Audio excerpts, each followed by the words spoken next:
Hi friends, welcome to Nila's kitchen. நம்ம இன்றைக்கி என்ன பார்க்க போகிறோம்னா, ரசம் தக்காளியும் புளியும் ஆட் பண்ணி ரசம் எப்படி வைக்கலான்னு பார்க்கலாங்க சீக்கிரமாக. அதுக்கு ஒரு 2 பெரிய தக்காளியாக நாட்டு தக்காளி எடுத்துருக்கேன். இந்த மாதிரி உப்பு போட்டு இப்படி கரைச்சிங்கன்னா நல்லா கரையுங்க. கரைச்சி எடுத்துக்கலாம். பாருங்கள், இந்தளவுக்கு நல்லா கரைச்சிட்டு இதை ஆட் பண்ணிக்கலாம். அகெயின் தக்காளி கொஞ்சம் கரைச்சிக்கலாம். இந்த மீதி இருக்க தக்காளி கரைச்சி இதில் ஊற்றிட்டேன். இப்போ புளி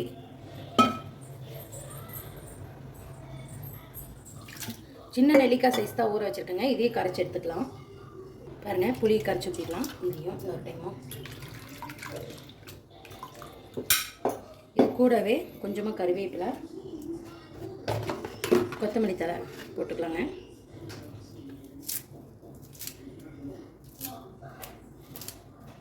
கருவேப்பிலை, கொத்தமல்லி, கொஞ்சமாக மஞ்சத்தூள், வீட்டிலே அரைச்ச குழம்பு தூள் தான் ஒரு 1/4 ஸ்பூன் கொஞ்சமாக போடணும். கொஞ்சமாக போட்டால் அது டேஸ்ட் நல்லாயிருக்கும். அதுக்காக இந்த ரசப்பொடி மாதிரி இருக்குங்க, அதுக்காக நான் போட்டுக்கிறேன். இதை நல்லா இப்படி நல்லா கரைச்சிக்கணும். இந்த கொத்தமல்லி கருவேப்பிலையோடு நல்லா பிசைஞ்சு கரைக்கும் போது நமக்கு ரசம் செம்ம டேஸ்ட்டாக வருங்க. அது இந்த அளவுக்கு நல்லா கரைக்கணும்.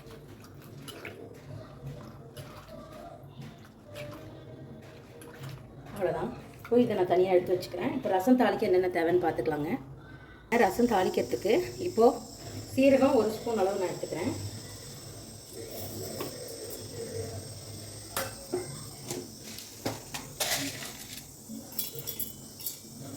மிளகு ஒரு 1/2 ஸ்பூனுங்க.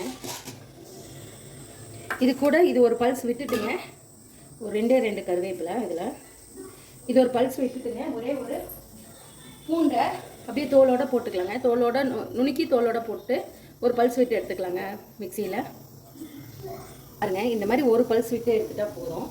இதில் நான் பாதி தாளிக்க வச்சுக்கிறேன். இது ஒரு உரமாக வச்சுட்டு இதில் இந்த மிக்ஸ் பண்ணிக்கலாம். இதெல்லாம் நம்ம அந்த பல்ஸ் விட்டு எடுத்துருவோங்க, அதை போட்டுப்பேன். இதையும் போட்டு நல்லா கரைச்சி விட்டுக்கோங்க. இந்த மாதிரி செய்யும்போது தான் நமக்கு ரசம் சூப்பர் டேஸ்ட்டாக வருங்க. இந்த மிக்ஸி ஜாரை வாஷ் பண்ணி கொஞ்சம் தண்ணி ஊற்றிக்கலாம். ரசம் தாளித்து விட்டுலாம். நம்ம அதுக்கு ஒரு பாத்திரத்தை வச்சுட்டு ஆயில் ஒரே 1 ஸ்பூன் ஆயில் ஊற்றுங்க. ரொம்ப வேண்டாம். ஆயில் நல்லா காயிட்டும்.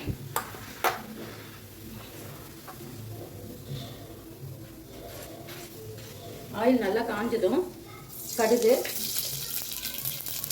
வெடிச்சதும் இப்போது வரமிளகாயும் பச்சை மிளகாயும் போட்டுக்கலாம். போட்டு நல்லா வதக்கிக்கோங்க. இந்த வரமிளகாய் பச்சை மிளகாய் இந்தளவுக்கு நல்லா ஆனதும் அந்த இடித்து வச்சதும் கருவேப்பிலை ஒரு 4 போட்டுக்கிறேன்.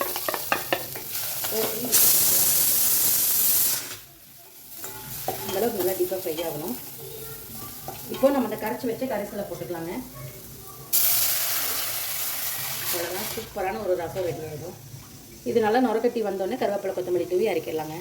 நுரக்கட்டி வச்சு இப்போ நான் ஆஃப் பண்ணிடுறேன். ஆஃப் பண்ணிவிட்டு கொத்தமல்லியும் கருவேப்பிலையும் கொஞ்சம் தூவி விட்டு மிக்ஸ் பண்ணிவிட்டு க்ளோஸ் பண்ணி வச்சுக்கலாங்க. பாருங்க, சூப்பரான ஒரு தக்காளி புளி ரசம் ரெடி ஆகிடுச்சுங்க.